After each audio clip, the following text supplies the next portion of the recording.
Do nice guys really finish last? Okay, people out there. So we had a commenter who posted that nice guys finish last because men, we don't pull chairs open. We don't buy flowers like we used to. We don't do those spontaneous things, those chivalrous things to keep the spark alive in a relationship. Apparently, mistreating her is keeping her. Not just men, but apparently women prefer to be with problem men. You know, the big bad boys. They get the girls nowadays and they wonder why they get mistreated. And women also don't treat men like they used to as well. So we're not blaming one sex over the other, but we want to know what some of your thoughts are. But we're going to start now with you. What do you think about this? Well, I think part of the problem is we have lost the idea of healthy competition, first of all. But I've heard sides where they say, well, women can do everything a man can. Well, the reality is we can't. However, we have lost the message that we have our strengths and men have theirs, and we need to come together to make us a very strong couple, like those power couples. You hear about power couples. Well, everybody's bringing their strength. Like, I have my strengths, he has his, and we come together. And we're this power couple, you know, for lack of a better word. But let's be real, ladies. How many of us multitask? Probably 99% of the women do. We are dealing with, you know, the children screaming, the TV is on, someone's hurt, the dog is throwing up, you're cooking dinner, and where's the husband? Not in all of that. So we have our strengths. But the other problem, feminism. And it goes back to, there was a shift in the culture a few years back, or many years back, decades back, about we can do the same thing. Well, we can't. And God made us different, but he each gave us a role that is just as important. Both roles are very, very important. And the best way I describe a relationship is, there's a difference between a man and a gentleman. And let's think of the word gentle. What does that mean? Someone who takes care, someone who's soft. Well, it's like a wine, you know, for those drinkers out there.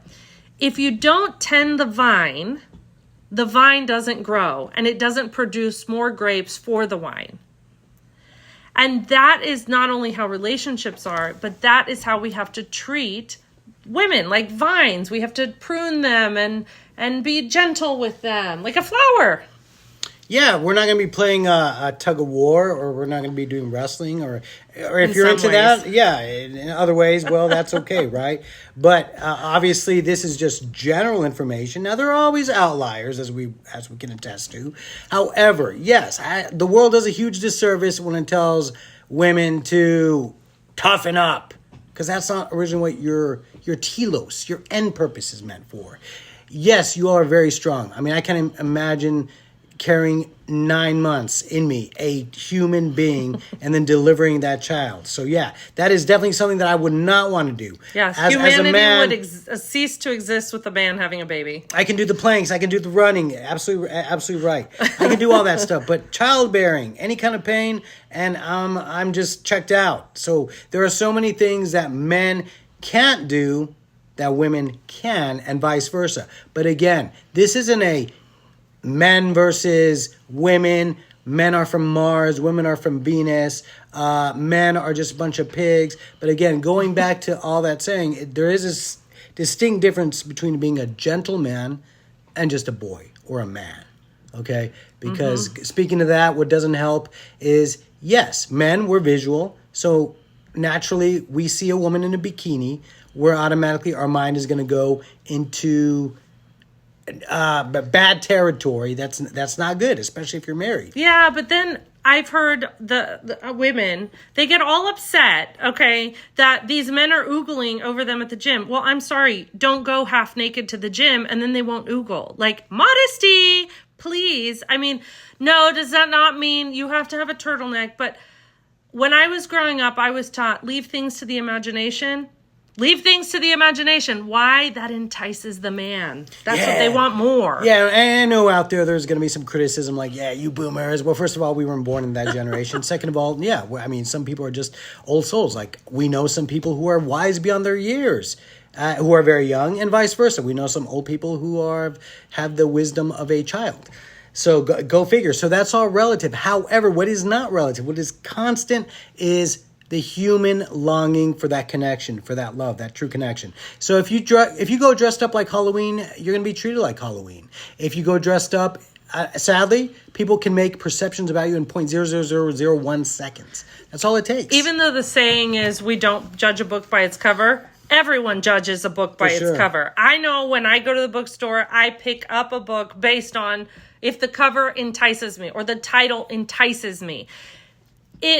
I've gotten some duds, but you do judge. Mm-hmm. Sadly, that's just humanity. That's who we are. And then throw in the social media and that revolution of,